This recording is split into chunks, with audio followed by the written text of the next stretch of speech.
Hi friends, నమస్తే and welcome to Surya tunes.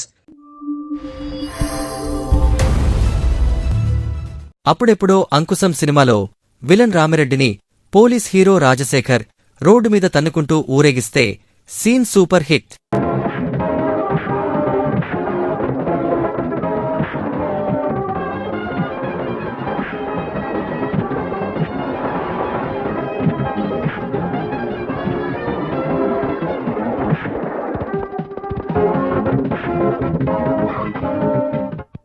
మొన్న విక్రమార్కుడు మూవీలో పోలీస్ హీరో రవితేజ పిల్లిబిత్తిరి రౌడీ బ్యాచ్ని చెరుకు గడతో చెమడాలు డదిస్తే బొమ్మ బ్లాక్ బస్టర్.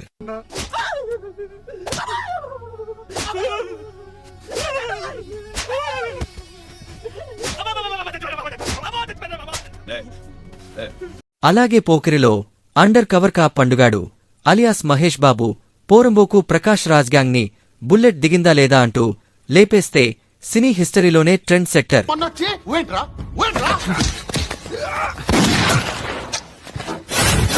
ఎప్పుడొచ్చాను కాదన్నయ్య, బుల్లెట్ దిగిందా లేదా?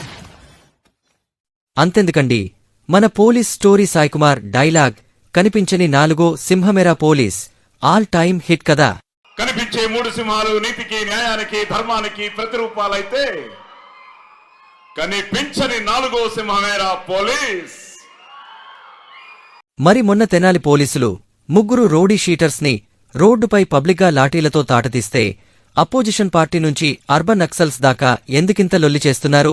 ఊర్కోవయ్యా, పెద్ద చెప్పొచ్చావ్. సినిమాల్లో చూపించినట్లు రియల్ లైఫ్లో చేస్తే కరెక్ట్ అవుతుందా అంటారా?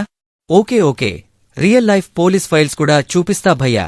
2008లో వరంగల్ అమ్మాయిలపై యాసిడ్ దాడి తర్వాత ఆ ముగ్గురు ఆకతాయిలను ఎన్కౌంటర్లో లేపేసిన న్యూస్ గుర్తుందా? అలాగే హైదరాబాద్ దిశ కేసులో నిందితులను ఎన్కౌంటర్లో వేసేసిన ఘటన కూడా తెలిసిందే. ఈ రెండు ఎన్కౌంటర్స్ వెనుకున్న పోలీస్ బాస్ సజ్జనార్కి జనాలెందుకు జై కొట్టారు? ఆ పోలీసులపై పూలు చల్లి మరీ జిందాబాద్ కొట్టారు కదా.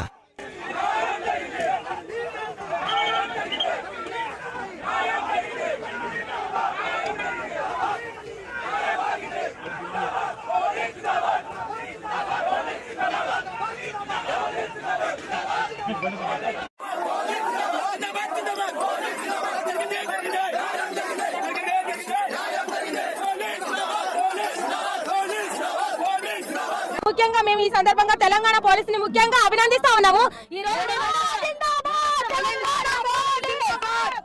కాకపోతే ఈ రోజు ఎన్కౌంటర్ జరిగినందుకు మేము ఎంతో హర్షం వ్యక్తం చేస్తున్నాము. డీసీపీ సజ్జనార్ సార్ గారికి మాత్రం మేము హ్యాట్స్ ఆఫ్ తెలియజేసుకుంటున్నాం. ఈ విధంగా మా పోలీసులు, మా సోదరులు, మా తెలంగాణ సోదరులు సజ్జనార్ గారికి నేను ప్రత్యేక ధన్యవాదాలు చెప్తున్నా. మహిళల మీద జరిగిన దాడికి ఇంత తొందరగా స్పందించి వారం రోజుల లోపలనే ఏ దేశంలో ఎక్కడ చేయనంత తొందరగా న్యాయం చేసిండు మహిళలకు అని చెప్పని నేను భావిస్తున్నాండి. ఇక యూపీలో యోగి సర్కార్ తీరు చెప్పనక్కరలేదు. ఒకప్పుడు హార్డ్ కోర్ క్రిమినల్స్ అడ్డాగా పేరుపడ్డ పెద్ద రాష్ట్రం. అక్కడ ఈ చట్టాలు, న్యాయాలు వల్లిస్తూ కూర్చుంటే ఈ మార్పు కనిపించేదా? గత ప్రభుత్వాల అండతో అడ్డంగా బలిసి రాజకీయాలను శాసించే స్థాయికి చేరిన గూండా రాజ్ని రఫ్ఫాడించడం తప్పైతే మరి అక్కడి సామాన్య ప్రజలు కూడా యోగి మార్క్ పోలీసింగ్ని మెచ్చుకొని మళ్లీ పట్టం కట్టారు కదా.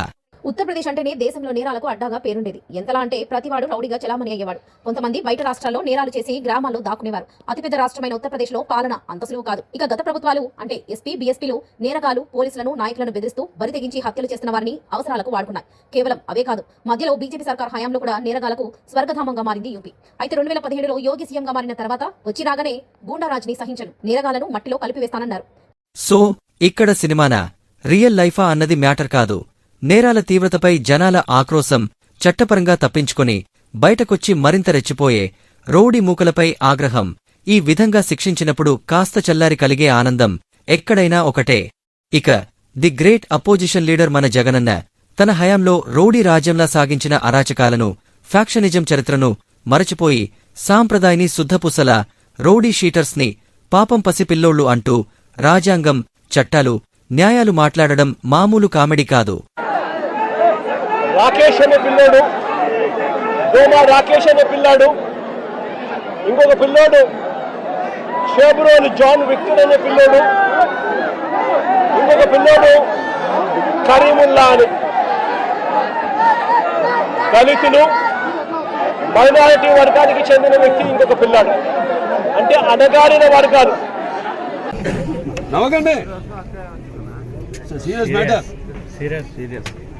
అలాగే మేధావులు బుద్ధిజీవులుగా చెలామణి అవుతున్న కమ్యూనిస్టులు అర్బన్ నక్సల్స్ రూటే సపరేటు, ఒక పక్క ఆయుధాలు చేతపట్టి చట్టవ్యతిరేక ఆటవిక న్యాయాన్ని నడుపుతున్న నక్సలైట్లకు అనుబంధంగా ఉంటూనే సొసైటీకి మాత్రం మానవత్వ సుద్దులు చెప్తుంటారు. అది కూడా వారికిష్టం లేని ప్రభుత్వాలున్న రాష్ట్రాలకే. కాంగ్రెస్, కమ్యూనిస్ట్ ప్రభుత్వాలున్న కర్ణాటక, తెలంగాణ, కేరళ, వెస్ట్ బెంగాల్ లాంటి రాష్ట్రాల రాజ్యహింసపై మాత్రం సైలెంట్గా సైడైపోతారు. ఇక జనాలు పార్టీల పరంగా విడిపోయి కొందరు కమ్యూనిస్ట్ భావజాలంతో, కొందరు కుల, మత, ప్రాంతాల ప్రభావంతో, కొందరు ఈ పోలీస్ చర్యల్ని వ్యతిరేకిస్తూ రకరకాలుగా రచ్చలు చేయడం మామూలే. ఒక పక్క ఈ విషయంలో ఇంత రచ్చ జరుగుతుంటే తమ అభిమాన క్రికెట్ టీం మ్యాచ్ గెలిచినందుకు మన బెజవాడ బేవార్స్ బ్యాచ్ చేస్తున్న హల్చల్ చూడండి. వీళ్లకి కూడా విజయవాడ పోలీసులు ఇలా స్పెషల్ ట్రీట్మెంట్ ఇచ్చి పంపారు. మరేం చేస్తాం సార్, ఈ జగనన్న పిల్లోళ్లకి అమ్మా బాబుల భయం లేదు. పోనీ మాస్టర్లు, లెక్చరర్లు కల్పించుకుని బుద్ధి చెబుదామంటే వాళ్లనే ఎదురు తిరిగి తన్నేటట్లు తయారయ్యారు ఈ మందు గుట్కా గంజాయి బ్యాచ్. మరలాంటప్పుడు ఈ మాత్రం పోలీస్ భయమైనా ఉండాలి కదా, ఏమంటారు? ఫైనల్గా మన ప్రజాస్వామ్యాన్ని ఆధారంగా చేసుకుని చెప్పాలంటే మెజారిటీ ప్రజలు దేనికి మద్దతిస్తే అదే చట్టం, అదే న్యాయం, అదే ధర్మం. Please like, share and subscribe Surya Toons YouTube channel.